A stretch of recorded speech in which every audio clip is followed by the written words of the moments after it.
By the sweltering June of 1858, the Great Stink had finally breached the walls of power. It was no longer a tragedy confined to the wretched slums of the East End. It had arrived with a vengeance at the very doorstep of the British Empire. Inside the majestic and golden Houses of Parliament, the atmosphere became utterly unbearable.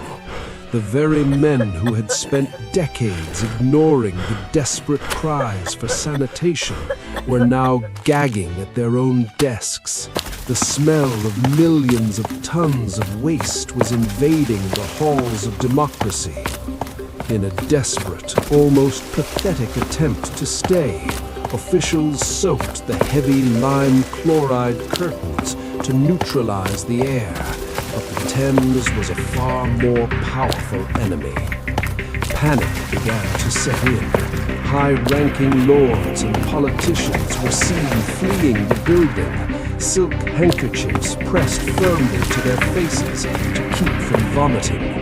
Some even demanded that the entire government be evacuated to Oxford or Bath.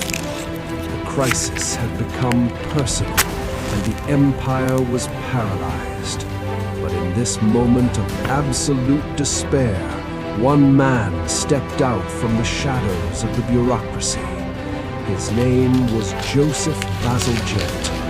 He didn't just want to mask the odor of chemicals. He proposed to rebuild the very veins of London. The battle for the city's survival was moving from the rotting riverbanks into the deep, dark tunnels